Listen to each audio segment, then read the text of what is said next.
Aujourd'hui, on continue de se prendre la tête sur le condamné à mort et si vous voulez vraiment comprendre cette vidéo, il faut vraiment avoir vu la première. Et si possible aussi, la vidéo d'y penser.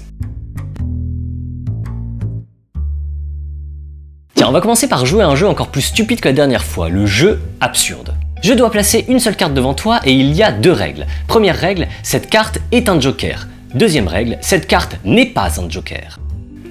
Ok, tu veux pas qu'on joue aux échecs sinon? Qu'est-ce que tu peux déduire des règles de mon jeu? Elles sont contradictoires, donc c'est juste impossible de les respecter. Tu peux pas respecter les deux règles du jeu en même temps. Mais du coup, est-ce que tu peux déduire de ces règles si cette carte est un joker? Bah non, à partir du moment où les règles du jeu sont impossibles à suivre, il n'y a rien à en déduire.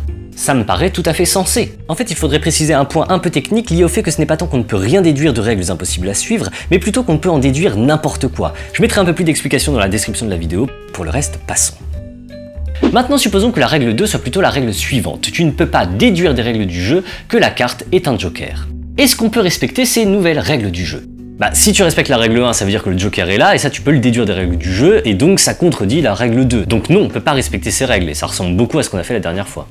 Mais donc, s'il est impossible de respecter ces règles du jeu, qu'est-ce que tu peux en déduire? Tu l'as dit un peu plus tôt, dès lors que des règles du jeu sont impossibles à suivre, tu ne peux rien en déduire. Donc, en particulier, tu ne peux pas déduire des règles du jeu que cette carte est un joker. En ceci, la règle 2, donc, est bien respectée. Et tiens, je retourne la carte et, quelle surprise, c'est un joker! Du coup, la règle 1 aussi a été respectée. Et donc, toutes les règles du jeu ont été respectées.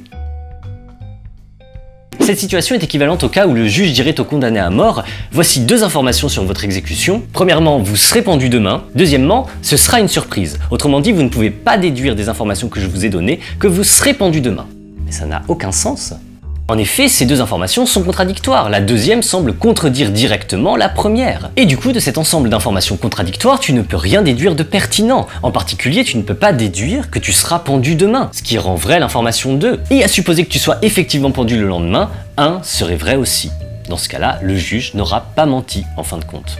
Mais c'était pas censé expliquer le paradoxe? Là, j'ai l'impression que t'as juste rendu les choses encore plus bizarres. C'est vrai, mais au moins tu vois plus clairement pourquoi c'est un paradoxe sympa. Revenons donc au paradoxe du condamné à mort lui-même. Le juge donne au condamné à mort deux informations. Premièrement, tu seras pendu un jour de la semaine prochaine à midi. Deuxièmement, ce sera une surprise, c'est-à-dire que tu ne pourras à aucun moment de la semaine déduire des informations que je t'ai données, quel jour tu seras pendu.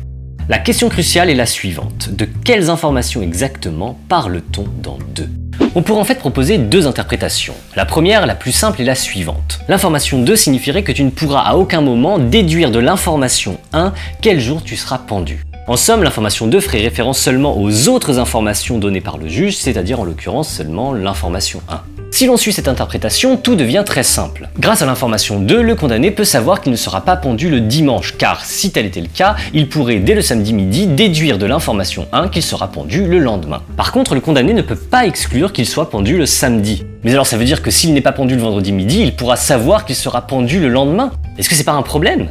Eh bien non, ce n'est pas un problème, car sa déduction est correcte, mais ce n'est pas une déduction qu'il fait à partir de 1 seulement. C'est une déduction qu'il fait à partir de 1 et 2, prises ensemble. Et donc cela n'entre pas en contradiction avec cette interprétation de 2. Le juge, selon cette interprétation, aurait seulement dit qu'il ne pourrait pas déduire de 1 quel jour il sera pendu, cela n'excluait pas qu'il puisse le déduire de 1 et 2, prises ensemble. Mais je pense que vous avez tous envie d'objecter que cette interprétation de 2 est incorrecte, ce n'est pas ce que le juge voulait dire. Lorsque le juge dit au condamné « tu ne pourras à aucun moment déduire des informations que je t'ai données quel jour tu seras pendu », il parle bien de toutes les informations qu'il lui a données, notamment cette information 2. Autrement dit, l'information 2 doit être interprétée de la façon suivante. Tu ne pourras à aucun moment déduire des informations 1 et 2 quel jour tu seras pendu. Et ce qu'on a là, c'est ce qu'on appelle en logique un énoncé autoréférentiel. L'information 2 se mentionne elle-même, et c'est un point très important. Notez que pour toute formulation un peu précise de ce type de paradoxe, on trouvera un énoncé autoréférentiel de cette sorte. Par exemple, dans la version du jeu du Joker, on avait la règle 2 qui mentionne ce qu'on ne peut pas déduire des règles du jeu en général, dont notamment de cette règle 2. Donc on a bien une règle autoréférentielle. C'est une règle qui se mentionne elle-même.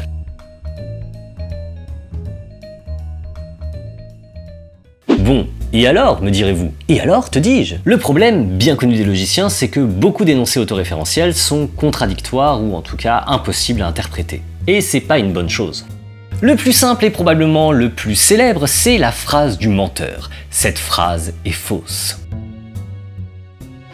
Pour le dire plus rigoureusement, disons que c'est une phrase qu'on désignera par la lettre M et dont le contenu serait « M est faux ». Comment peut-on déterminer la valeur de vérité de cette phrase? Normalement, pour déterminer la valeur de vérité d'une phrase de la forme X est faux, où X désigne une phrase quelconque, on doit partir de la valeur de vérité de la phrase X. La règle est alors la suivante: si X est faux, la phrase X est faux est vraie, et donc si X est vrai, la phrase X est faux est fausse. Ces règles sont simples, mais pour la phrase M, elles vont poser problème, car la phrase dont la valeur de vérité doit déterminer la valeur de vérité de M, c'est précisément elle-même. En appliquant cette règle, on arrive à ceci que si M est faux, alors M est faux est vrai, et comme M est faux c'est précisément M, cela revient à dire que si M est faux, alors M est vrai.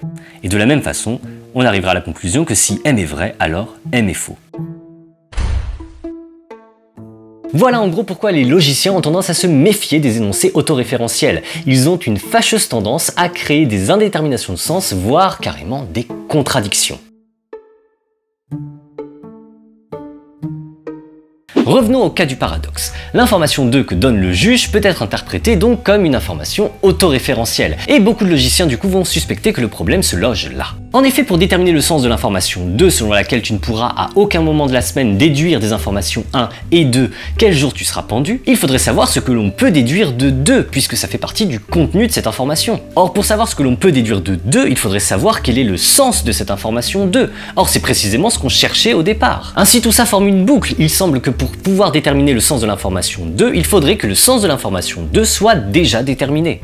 Et sans rentrer dans les détails parce que la démonstration est vraiment technique, disons seulement que le logicien Frederick Fitch a démontré de façon claire et nette en 1964 que cet énoncé autoréférentiel est bien contradictoire. Un peu de la même façon que la phrase du menteur est contradictoire. Ah mais donc le juge faisait son petit malin mais il s'est contredit. On dirait bien, mais à mon avis ça n'empêchera pas que tu seras pendu. Notez que cette analyse vaut aussi pour les autres versions du paradoxe, notamment celle qu'on a présentée la dernière fois avec le jeu du Joker. En somme, soit on interprète la règle 2 comme ne référant pas à elle-même mais seulement à la règle 1, et dans ce cas l'une des prémices du raisonnement paradoxal est en fait fausse, on peut respecter les règles du jeu à partir de 2 cartes. Du coup, le raisonnement ne tient plus, puisque l'une des prémices est fausse, ou bien on interprète la règle 2 comme étant autoréférentielle, et à ce moment-là la règle est contradictoire, et donc en effet on ne peut pas respecter les règles du jeu puisqu'elles sont contradictoires. Donc la conclusion de l'argument est bien vraie, même si c'est pas tout à fait pour les raisons auxquelles on s'attendait. Dans les deux cas, le paradoxe est dissolu. Voilà, c'est propre, c'est net, ça devrait me satisfaire, mais je dois avouer que ça me satisfait pas encore tout à fait. Beaucoup d'auteurs pensent qu'il y a quelque chose de plus dans ce paradoxe, quelque chose qui reste ignoré par cette analyse. Et je dirais que je perçois le problème de la façon suivante. En somme, on a opposé deux interprétations de 2. Or, les deux interprétations me semblent pas tout à fait satisfaisantes. En effet, l'une n'exprime clairement pas ce que veut dire le juge, et l'autre est juste contradictoire. Est-ce qu'il n'y aurait pas une autre interprétation, une interprétation plus satisfaisante, plus subtile, et qui permettrait de voir le paradoxe sous un autre angle? Eh bien je pense qu'il y en a une, oui, et j'ai férocement envie de le défendre, mais c'est un peu compliqué à expliquer et ça m'amènerait à parler d'un autre type de paradoxe très important, les paradoxes sorites, les paradoxes du flou. Et du coup je vais laisser tout ça pour une prochaine fois, mais je pense pas le faire dans l'immédiat, c'est assez du paradoxe du condamné à mort pour le moment. Mais vraiment j'adore les paradoxes et j'en ferai sans doute d'autres qui ont plus de liens avec la philosophie. Si vous avez aimé, n'hésitez pas à le manifester par l'entremise d'un pouce bleu ou d'un commentaire avenant. Ajoutez à cela un partage sur le réseau social de votre choix et ma félicité sera suprême. Sur ce, je vous laisse et je pars en Corée. Tu veux venir ?